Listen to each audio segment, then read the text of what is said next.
talk on this show all the time about becoming a network marketing professional, which is an attitude. This attitude of distributors that come in with a lottery mentality are disposable. But professionals are permanent. If you learn some skills, you can just decide, even if it's part-time, become a professional as far as in this network marketing arena. And if you do that, I mean, you can't be stopped. One thing that I think is true is, because I know some people that say, you know what, I haven't quit, I'm still here, but I'm not making the money that I want to be able to make. Well, it's not just continue to breathe and be in your particular company or opportunity. You have to breathe and you have to get better. You have to work on yourself, the personal development aspect of what, develop your skills. If you're talking to people and no one will look at your opportunity, well, you just, at some point, you've got to work on the skills instead of just repeating that behavior over and over and over. So it's not about persistence that way. It's about some skill sets. And you're one of the best people, I think, in our entire profession as far as teaching people skill sets, real skills to become professionals. And one of the things that I first became aware of you on was this aspect of inviting, which is the number one challenge for people.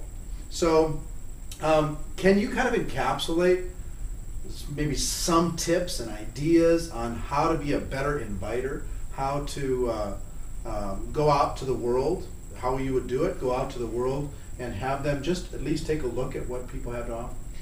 I can, and let me just also say along the lines of personal growth, and that is I am a firm believer that your business will only grow as much as you grow.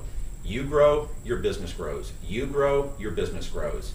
Very seldom does your business grow without you growing. And if you don't grow, over time your business comes right back to where you are. It's like so the economy, it's like a lot of things in life. There is a point where they settle down to the foundation, and if people want to grow their businesses, they must first grow themselves. Nobody will advance in rank in a compensation plan unless they have first grown first. Nobody will grow their income unless they grow first. What fundamentally people need to understand is that if they want to grow their business, it begins with growing them. And a lot of times people can come into this business and maybe they have developed some of these skills like I had done in real estate that allowed me to enjoy the fast start that I had. But I still had to continue to grow and develop myself if I wanted to continue to grow and develop my business. And so from a concept, I believe very firmly in that. But as you just said as well about people breathing and wondering why their business isn't growing, this is a business in my mind that you have to focus on the deposit slip mentality. You have to measure your progress by not how long you've been in the company, but how much time you're spending with that phone next to your ear, how much time you are spending face to face with people. I'll talk to people that will tell you, hey, Todd, I'm not really doing quite well. And I say, well, how many hours a week are you working? And they'll say, well, I'm working 20 hours a week. And I'll say, in the last week, how many people did you contact? Well, 2. Okay, well, what did you do with the last, with the other 19 hours and 45 minutes? Because they're confusing activity with accomplishment. And, I had I'm getting a little sidetracked here, but it's okay. I had a conversation with Jeff Roberti. Jeff Roberti is another very successful lead in the industry. He's earned over $62 million. And I asked him how he got started. And he's 18 years old. He was a waiter in a restaurant. He said, Todd, I made 700 to 1,000 phone calls a week. 700 to 1,000 phone calls a week. And he did that, consistently as he got his business started. And, no wonder that he's had the success he has. I mean, how many people make 700 to 1,000 phone calls a week? How many make 7 to 10 phone calls a week?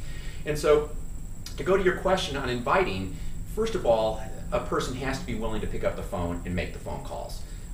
You can learn how to invite until you're blue in the face, but if you're not going to be disciplined to push yourself to make those phone calls when you don't feel like making them, because most of us don't ever feel like making them, but if you're not willing to push yourself, then you're not going to be successful. And obviously Jeff, on one extreme, was willing to do that on a level that is unheard of, but again, $62 million is also unheard of. But in inviting, what I believe is a key in inviting people to look at the business is to think about the person that you're calling before you call them, and to ask yourself, why would this person have an interest in our company in this kind of an opportunity, and to think maybe at the same time, how could I compliment this person? Why would I want to be in business with this person? And then what I teach is you give the person a call and you exchange pleasantries and have small talk based upon what's appropriate. And especially right now in the market, first question I ask people is, how's the economy affecting you? Or have you found a way to escape it? And I've yet to find one person other than some of us in the industry, because our business is growing. I know your business is growing. I mean, a lot of people thought their businesses were recession-proof, but now they're learning that they're not. And so most everybody says, well, yeah, we're cutting back here. It's tough. And how perfect is that? I just say, let me ask you a question. If there was a way that you could diversify your income without it affecting what you're currently doing, would you be open to learning more about it? And would you be open? Yeah, would you be open? That's the great word. Would you be open to learning more about it? And if I think it's a small nuance, but it's an important one. Mm-hmm. Just the would you be open thing, right? Versus would you be interested, right? And I use that word also. Would you be interested implies much more of an investment. Would you be open is just a state of mind, right? Yeah. So I'm sure you get much better results with that. And also in following up after using tools. Based upon what you heard, based upon what you saw, would you be open to learning more? Not, would you be interested in learning more? Mm. And so a lot more people are open to learning more than may have an interest in learning more. Mm. You ask people, are you open to learning more? Mm. Okay, I'd be open to learning more. Well, are you interested in learning more? Maybe not. So on the invitation, asking people, based upon, what's going on in your current work environment, if there was a business that made sense where you could diversify your income, and not have it affect what you're doing, would you be open to taking a look at it? And it's hard to find somebody who says no.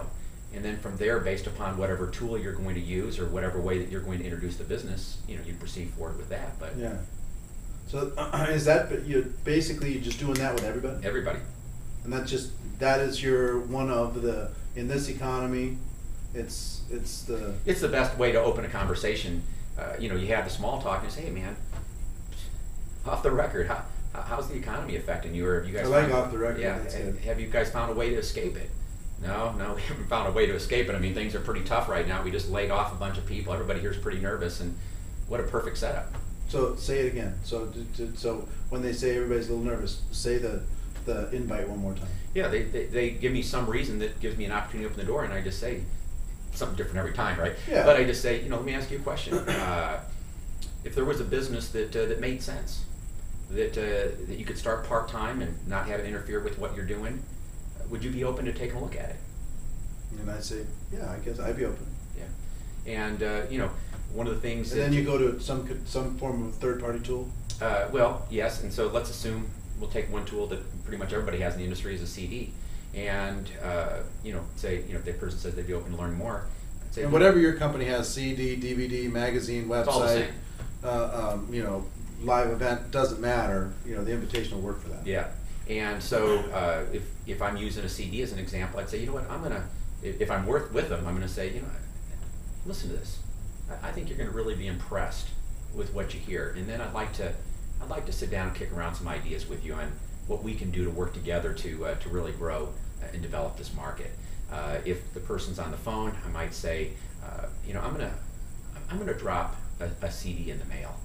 And it outlines what we're doing, and I think as you listen to this message, you're going to really see a truly unique business that offers really some great potential, especially in this market, because the business I'm working with, we're growing. There's not a lot of people growing in this economy, and we are. And I think when you listen to it, you're going to certainly see why.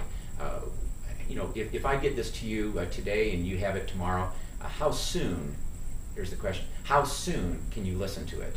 Because their mind immediately begins saying, well, how soon? Well, if I get it tomorrow, I'm driving in the car, I'll probably listen to it tomorrow night. So the word how soon is a key word. How soon can you listen to it?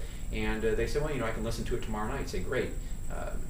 What would be a convenient time that I can follow up with you tomorrow night? Because I believe in talking to people as soon as soon as they have reviewed the tool, because as I always say, that for every time the clock goes tick, tick, tick, their interest level declines after they have reviewed the tool because they forget what they reviewed.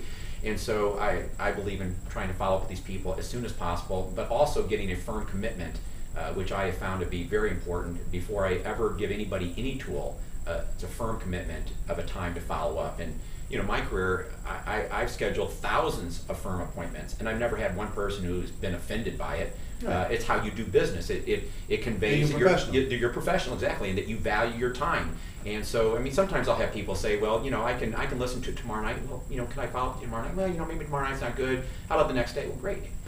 Would morning or afternoon be better? Well, afternoon's good. Would 2 o'clock be good or 4 o'clock better? And kind of the old alternative choice. Well, 4 o'clock's good. Great. I'll give you a call at 4. I'm writing it right now in my appointment book. I'm going to give you a call tomorrow afternoon at 4 o'clock. And so I find that getting a commitment is very important. Otherwise, you just waste your time, and then you follow up with people, and they haven't listened to the CD, which is also another reason you set a firm time, because it serves as a deadline, a goal when they need to have reviewed the CD or whatever the tool is. And also by scheduling that appointment, you're being productive with your time. You're able to follow up with them. If you don't schedule an appointment, you end up calling them and invariably get their voicemail, and you leave a message, and then they oftentimes don't call you back. You got to call them again, and you feel like you're chasing them, and they feel like they're being chased. And that's part of the problem with the industry, is that some of the way that people approach others and their aggressiveness undermines their credibility. But if they handle themselves as professionals, set firm appointments, get together with these people on the phone, schedule in-person meetings, which I know you agree with is the critical factor in this business. Talk about that for a moment, the fact of face-to-face. Because a lot of people, there's so many tools today.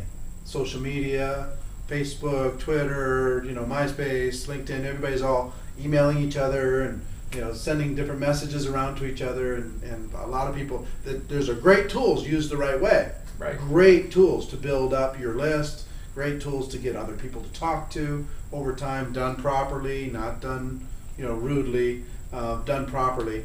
But you mentioned it a few times, and I'm glad you have, face-to-face, face-to-face, face-to-face. I'm a big believer in sit-downs. I'm a big believer in face-to-face. So, share what you mean by that. Well, certainly over my career of 19 years, I've used every tool there is in the market. And at the end of the day, it all boils down to, certainly you can use different tools to create interest in your business, but at the end of the day, you've got to get together with people. That's where the relationships are built. Just like this, I can sit here with you and read your body language. You're not multitasking while I'm on the phone with you. You're not, oftentimes you follow up, you try and talk to people over the phone, they're looking at their email screen, they're watching TV, the kids are running through the house. When you get together face-to-face with people, you're able to build a relationship with them. You have their undivided attention, just as we have each other's attention here. And generally when you schedule face-to-face appointments, you have more time. Because if you follow up with people and you're trying to do everything over the phone, most of the time people don't block out an hour to have a phone conversation with you. But when they're scheduling a time to meet with you, most people will block out an hour for that. And it allows you to build that relationship, to talk about the business, to really find out find out what's important to that person. And so oftentimes, when I'm meeting with people, if you were to do something like this, Eric, why would you do it? Because just like I said a minute ago, that success begins with desire, because without desire, people won't do what's required to succeed. So I want to find out, if you were to do this, why would you do it?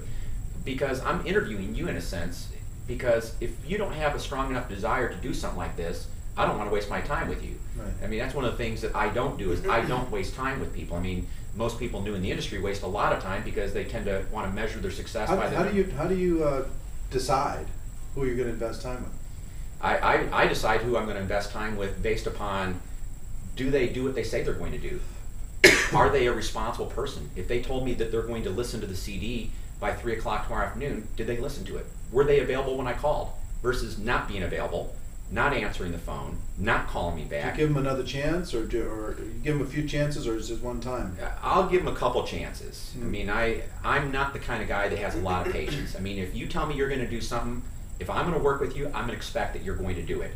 And so this whole process where I'm introducing the business to somebody, I'm interviewing them. I'm making a decision. Is this a person that I want to spend my time with? Do I want to invest my time with them? Is this a person I would enjoy working with? Because I was just going to say a minute ago, is a lot of time people measure their success by the number of people that can fog up a mirror.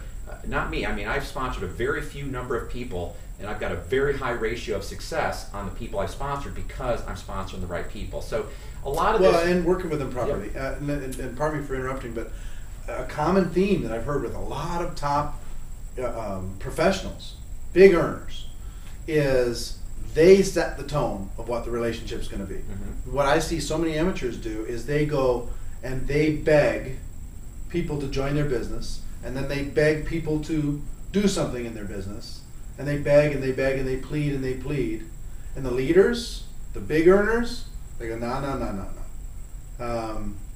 I've got the gift. My time's valuable. Even the first day that they joined, mm-hmm. they decided that that posture was going to be important, and they set the parameters of what the relationship was going to be with the people in their organization if they were going to spend some time.